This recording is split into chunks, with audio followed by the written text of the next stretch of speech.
सुशांत सिंह राजपूत की मौत के 5 साल बाद एक बार फिर से उनका नाम सियासी गलियारों में आग की तरह फैल रहा है और वजह है सुशांत की मैनेजर दिशा सालियान।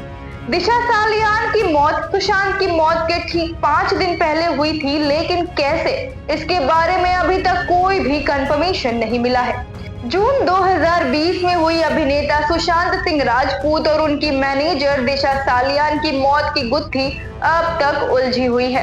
दिशा सालियान के पिता, जो अब तक उसकी मौत को आत्महत्या मान रहे थे, अचानक से आरोप लगाने लग गए हैं कि उनकी हत्या हुई थी। दिशा की मौत हादसा थी, हत्या थी या आत्महत्या, इस पर सबकी निगाहें टिकी हुई हैं। इस पूरे मामले पर अब महाराष्ट्र की राजनीति में उथल-पुथल मच गई है। दिशा सालियान के पिता सतीश सालियान सीधे आदित्य ठाकरे को इस मामले में घसीटते हुए बड़े इल्जामात लगा रहे हैं। इसके बाद अब सत्ता पक्ष को एक बड़ा मौका मिल गया है विपक्ष यानी कि उद्धव ठाकरे को घेरने का। चलिए आपको सबसे पहले बताते हैं कि उद्धव ठाकरे के बेटे आदित्य ठाकरे ने अपनी सफाई में क्या कुछ कहा है। आदित्य ठाकरे का कहना है कि दिशा की हत्या से उनका कोई वास्ता नहीं है, ये उन्हें बदनाम करने की एक साजिश है। आदित्य के पिता उद्धव ठाकरे भी बेटे के बचाव में कूद पड़े हैं और उन्होंने इन सब बयानों को बोला है कि इन इल्जामों में कोई भी दम नहीं है। दिशा की मौत पर सियासी रोटियां सेकी जा रही है, ऐसा कहना है उद्धव ठाकरे का।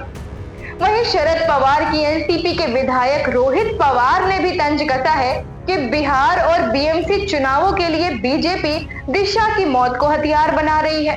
लेकिन ये सब तो रही नेताओं की बातें, लेकिन दिशा के पिता सतीश आखिर बेटी की मौत के 5 साल बाद ये मुद्दा क्यों दोबारा उठा रहे हैं? ये बड़ा सवाल है और इस बड़े सवाल से जुड़ते हैं कई बड़े सवाल, जो है कि सतीश सालियान कहते हैं कि उद्धव के डर से चुप थे, लेकिन बीते 3 साल से महायुति की सरकार है, फिर अब तक उन्होंने मुंह क्यों नहीं खोला और इसके खिलाफ आवाज क्यों नहीं उठाई? अगर नितेश राणे के इल्जाम सच हैं तो फरवरी 2022 में सतीश ने राणे के खिलाफ बदनामी का केस क्यों ठोका था, ये कहते हुए कि ये सब बेबुनियाद आरोप लगाए जा रहे हैं, उनकी बेटी को बदनाम किया जा रहा है। वहीं नितेश कहते हैं कि उनके पास सबूत हैं जो आज तक मुंबई पुलिस या सीबीआई के सामने वो नहीं पहुंचे हैं। तो अगर सबूत हैं तो सीबीआई तक क्यों नहीं रखे गए? अपनी ही सरकार की एसआईटी के सामने नितेश समन के बाद भी क्यों नहीं हाजिर हुए? 3 जांच एजेंसियों को हत्या का कोई सुराग नहीं मिला या फिर किस वजह से राणे ने इसे हत्या का तमगा दे दिया है? फिलहाल तो महाराष्ट्र के सियासी गलियारे इस मुद्दे से हेडलाइन में आ गए हैं, लेकिन सबकी निगाहें अब बस टिकी हुई हैं बॉम्बे हाई कोर्ट पर, क्योंकि कोर्ट का रुख इस पूरे केस की काया पलट कर देगा और साथ ही खुल सकता है दिशा सालियान का केस और उसके साथ ही उम्मीदें जगेंगी सुशांत सिंह राजपूत के केस पर। क्या उनका केस भी खुलेगा?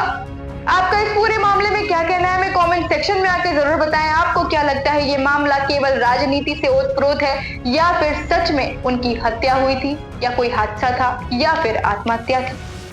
आज के इस वीडियो में फिलहाल इतना ही। आप हमें कमेंट के जरिए बता सकते हैं अपने व्यूज और साथ ही अगर आप चैनल पर नए हैं तो सब्सक्राइब करना बिल्कुल भी ना भूले। साथ ही वीडियो को प्यार देते रहें और इसको शेयर करके सब तक पहुंचाएं। तब तक के लिए स्वस्थ रहे, मस्त रहे, अपना बहुत ख्याल रखें। राधे राधे।